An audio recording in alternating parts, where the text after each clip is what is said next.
central government struggles with the fallout of the Citizenship Amendment Bill in Assam and other parts of the northeast, it soon may have to grapple with the diplomatic fallout too. Shinzo Abe's visit to India, scheduled in Guwahati, where violent protests have been seen, has been deferred. Bangladesh's finance minister and home minister have cancelled their visit to India. Remember though, the MEA's position is that none of these two events have anything to do with the CAB. Meanwhile, reports are emerging that the US State Department has said they are closely following developments on the bill, also going on to say that respect for religious freedom and equal treatment under the law are fundamental principles of our two democracies. So what can be the diplomatic fallout of CAB at a time when India is working hard to contain negative comments among some US lawmakers over the abrogation of Article 370? To speak more on this, I'm joined today by Dr. Kanwal Sibal, former diplomat, and Manoj Joshi, distinguished fellow at ORF. Welcome to both of you, and thank you for speaking with us today. Mr. Sibal, let me begin with you and just understanding what the implications of this are, because the basis of CAB, as explained in Parliament, is the assumption that minorities are poorly treated in the nations of Bangladesh, Afghanistan, and Pakistan. Let me put Pakistan to one side because we don't really care what they think of us. That relationship is in a different situation right now. But Bangladesh is our friend. So has this put us in an awkward space?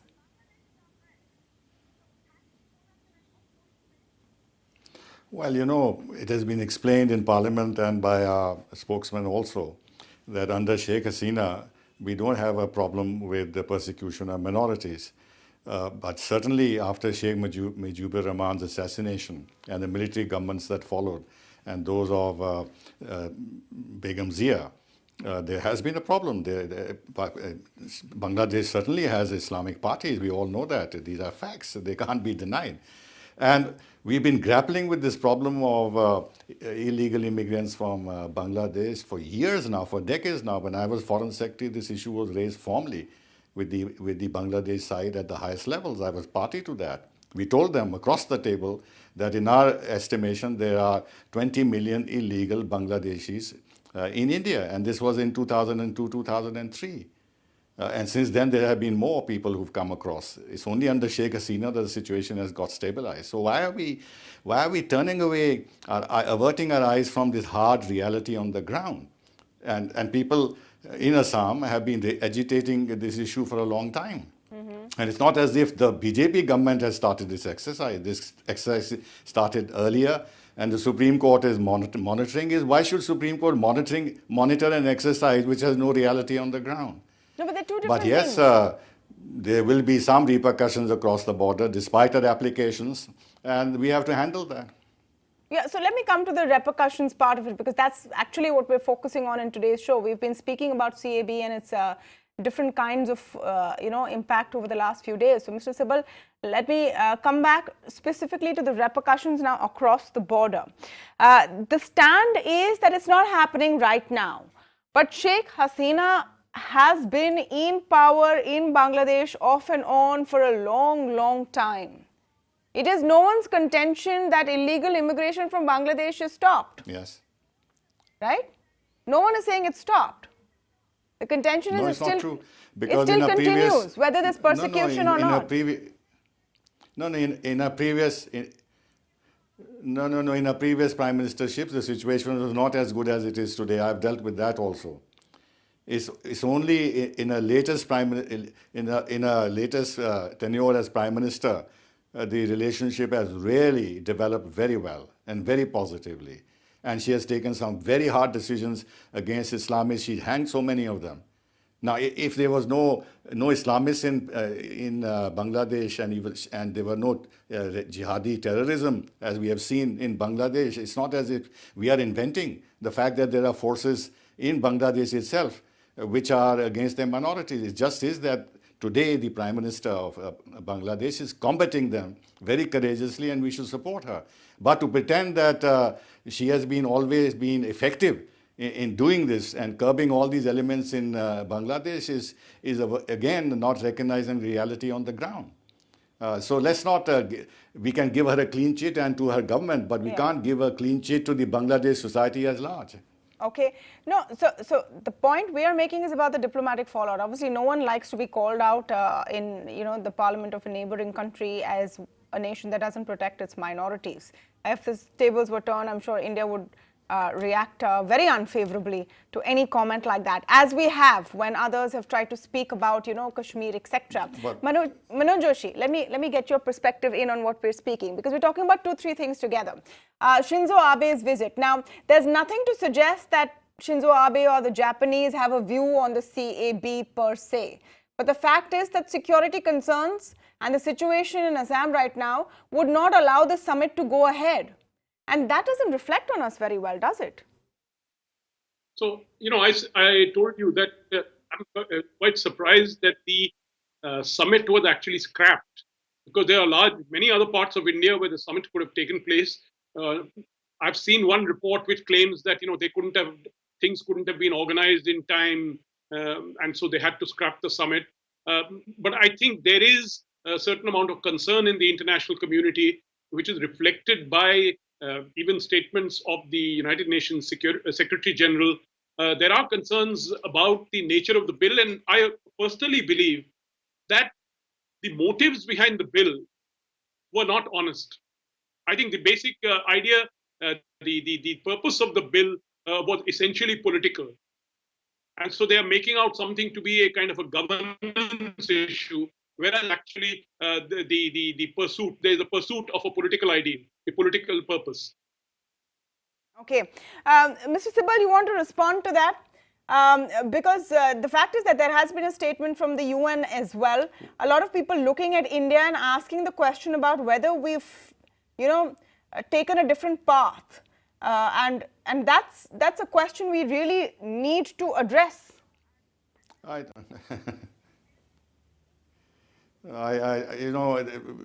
We are extremely good at criticizing ourselves, at degrading ourselves, and making us vulnerable to international public opinion by disproportionate reactions, by interpreting events here, what the government does in the light of domestic interplay of politics, no holds barred criticism of whatever the government does, which has repercussions abroad. We are our worst critics. So therefore, we shouldn't absolve ourselves of our own responsibility in the sort of things you mentioned about the UN Secretary General saying something and somebody else saying something, but we shouldn't bother too much. This is part of the diplomatic game. It will carry on. They have a certain view of their own role. They will make these statements. We can look at them and disregard them and go on doing what is absolutely necessary in our national interest. I don't at all agree that this is a problem that has been invented by the BJP. And to say that they have a political agenda, of course they have a political agenda. All political parties have a political agenda. Doesn't the opposition have a political agenda when they criticize us? Don't the state governments have a political agenda like Mamata Banerjee when they criticize it, and others, including the Congress? So we shouldn't confuse ourselves unnecessarily and be unnecessarily intimidated by international reaction. Okay. Look at what these countries which criticize us, what they do. And the UN Secretary General is clearly biased. He's been making all sorts of statements and interfering in our internal relations when the UN Charter says that there should be no interference in the internal affairs of countries. We are a democratic country. Everything is being discussed in politics. Opposition parties have had their say, and very vigorously in heated debates. Yeah. In the Rajya Sabha, the government didn't have a majority. Other parties supported them. So it's a transparent political process in a democracy. What is there to criticize? Okay. The point that Kanwal Sibal is saying is that ignore it because it's happened by a democratic process. But just, I can't resist coming in on the point that you said that we are very good at criticizing ourselves and debating ourselves. And I think that's what makes us a great democracy as well. We shouldn't be too bothered by what the rest of the world says. I think we should welcome democracy. We should welcome the fact that there is so much open debate and criticism in this country. It makes us who we are. But anyway, let me get Mr. Joshi in on that fact, that on the point that let's not concern ourselves too much beyond a point with what Others are thinking, yes, the Bangladeshis will be miffed if we say that, their minorities are persecuted. Afghanistan will not be happy as well. We've already seen how Pakistan has reacted, US, UN. But beyond a point, we need to move on with what we want to do if it's done in a democratic way. See, it's all very nice to say that, but you're completely ignoring the fact that there are certain things happening in Assam. There are certain things happening in Meghalaya. There are certain things happening in Manipur.